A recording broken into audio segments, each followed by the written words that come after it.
Class में पिछले lecture के अंदर स्टार्ट किया था रिप्रोडक्शन के एसेक्सुअल सेक्सुअल टाइप, मतलब दोनों में डिफरेंस बताया था। एसेक्सुअल रिप्रोडक्शन के टाइप्स की बात कर रहे थे।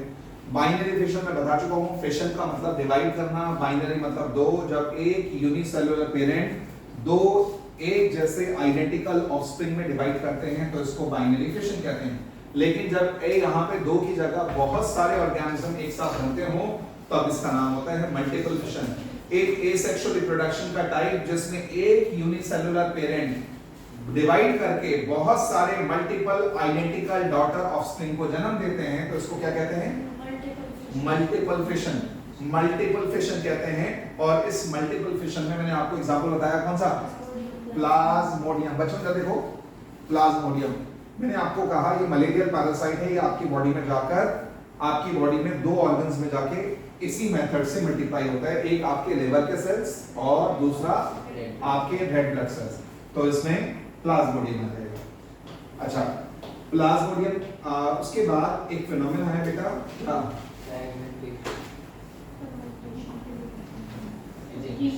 Fragmentation. Fragmentation means asexual reproduction का एक ऐसा टाइप जहां पर parent organism multi cellular organism की बॉडी का कोई पार्ट, कोई हिस्सा, कोई फ्रेगमेंट, कोई ऑर्गन टूट जाए और टूटकर उस टूटे हुए ऑर्गेनिज्म से नया ऑर्गेनिज्म फॉर्म होता हो तो उसको कहते हैं क्या? फ्रेगमेंट। इधर देखें,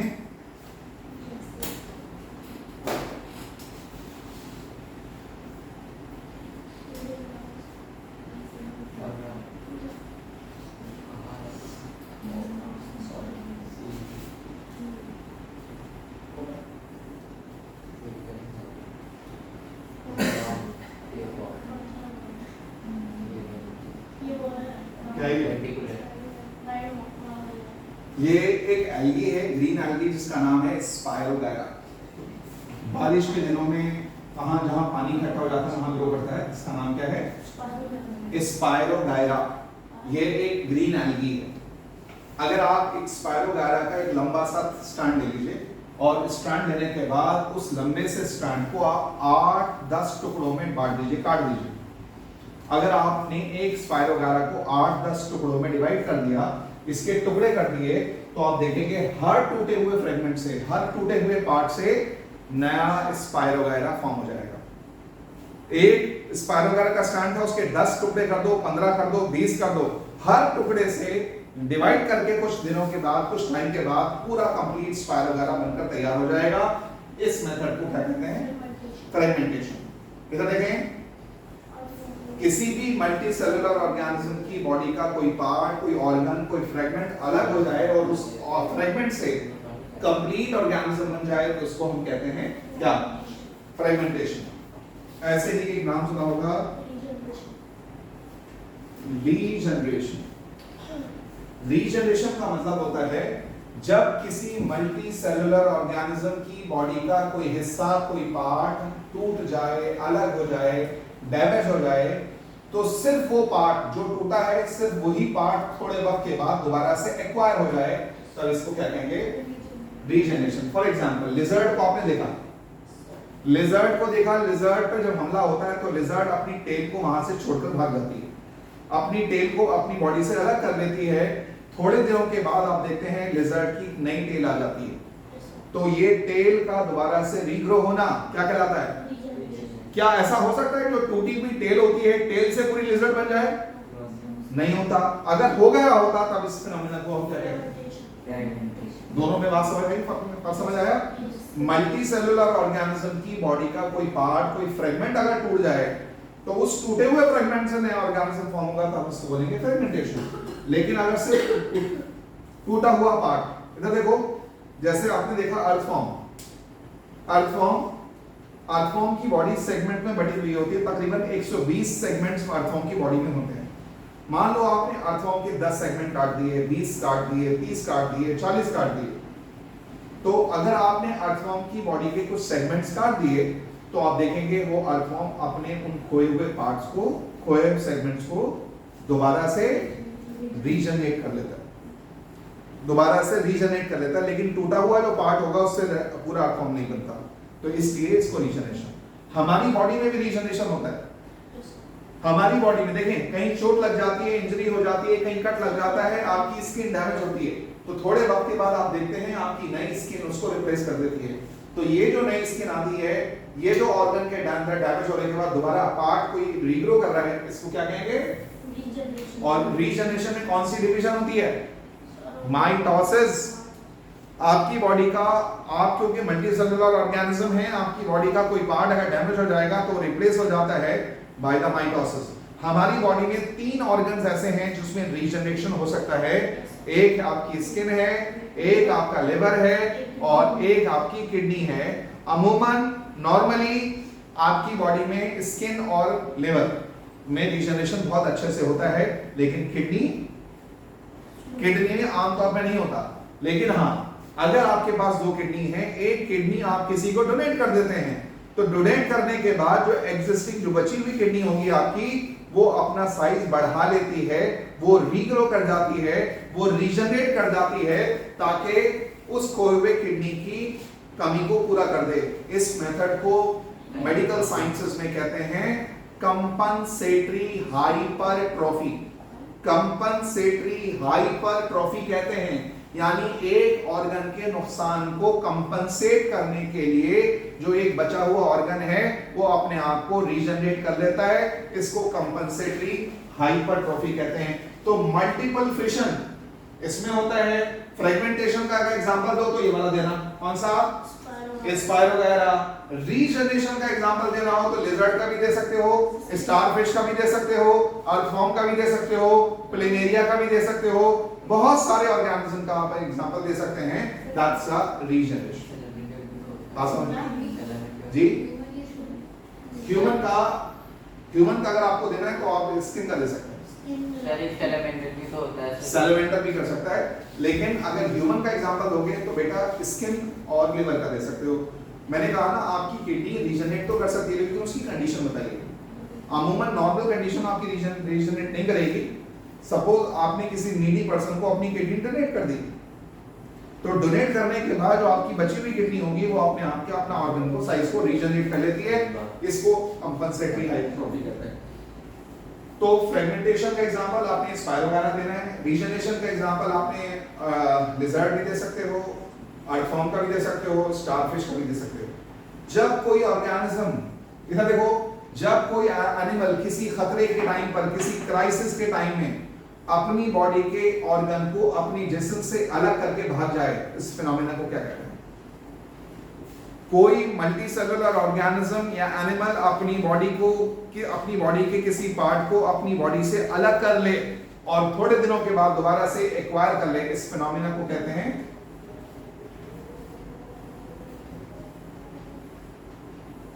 क्या कहते हैं? ऑटोटॉमी। ऑटो मतलब सेल्फ, अपनी बॉडी के किसी पार्ट को अपनी बॉडी से अलग करना, अपने उसको डिजनरेट करना और उसके बाद थोड़े वक्त के बाद एक्वायर करना, इसको ऑटोटॉमी कहा जाता है। समझ आई बात? ये ऑटोटॉमी, इसका एग्जांपल क्या होगा? स्टारफिश और लिजर्ड। आपको मालूम है लिजर्ड अपनी टेल को अपनी बॉडी से अलग कर लेती है, बाद में उसको रीग्रो करती है, तो रीजनरेशन होता है। इसके बाद बच्चों देखना, ये नाम सुना होगा, बडी।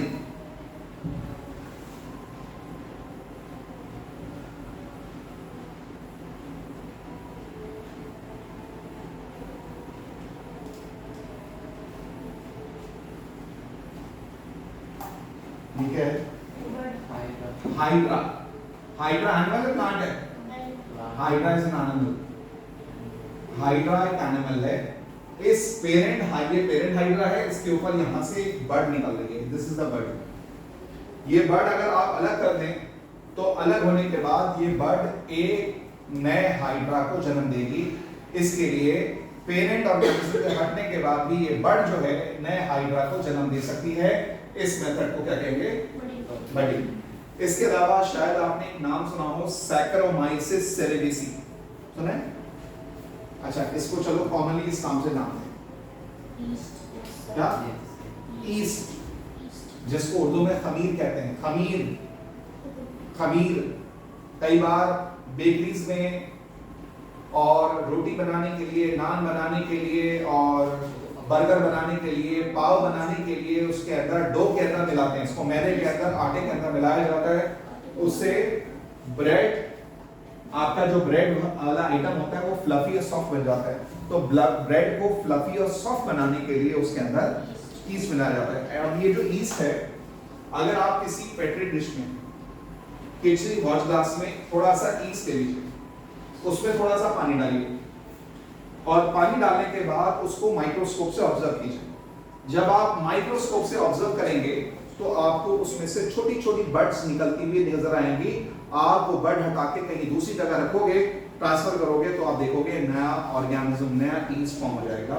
तो इसका मतलब ये हुआ कि एक ऐसा एसेक्सुअल रिप्रोडक्शन का टाइप जिसमें पेरेंट ऑर्गेनिज्म की बॉडी से एक छोटी सी बर्ड इवॉल्व होती है और वो बर्ड हटने के बाद, वो बर्ड अलग होने के बाद, सेपरेट होने के बाद नए ऑर्गेनिज्म को जन्म दे, तो इस मेथड को बडिंग कहते हैं। ये बडिंग का आप या तो ये वाला एग्जांपल दे देना या किसका दोगे, ईस्ट। इसके बाद एक और नाम सुना होगा आपने, कौन सा, स्पोर फॉर्मेशन। स्पोर फॉर्मेशन सुनिए, स्पोर फॉर्मेशन के बारे में।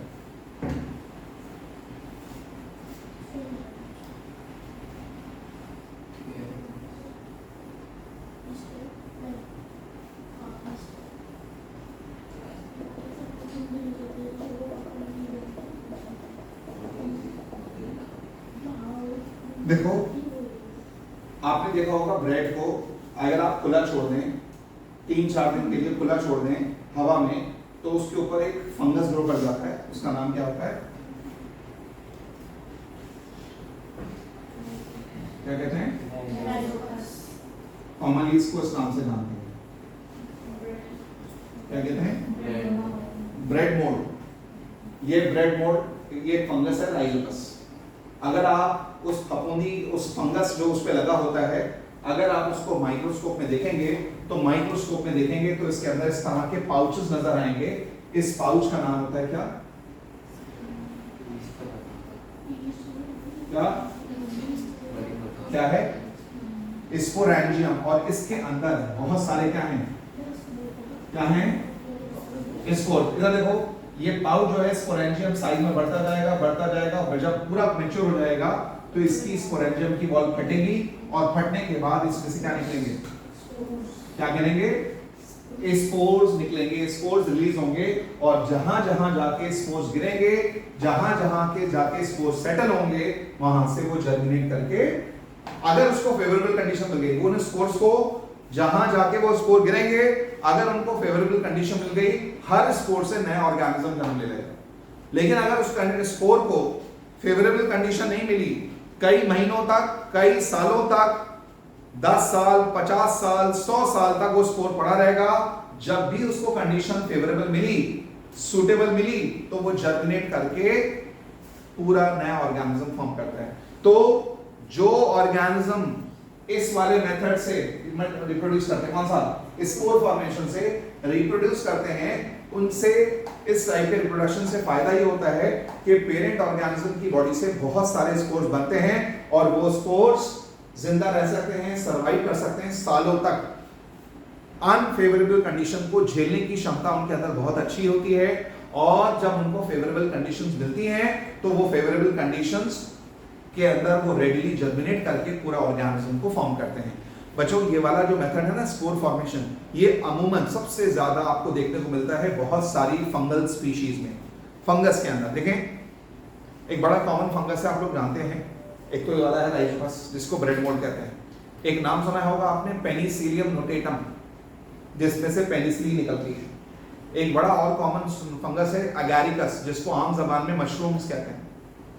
इसके अलावा बहुत सारे फंगस होता है, कोलेटोट्रिकम फैल्केटम, ऑल्टरनेरिया सोलेनाई। तो ये कई सारे ऐसे फंगस हैं जिसके अंदर आपने देखा होगा, कभी कभार आप एप्पल काटते हो, एप्पल अंदर से काला या ब्राउन निकलता है, वो फंगस की वजह से होता है।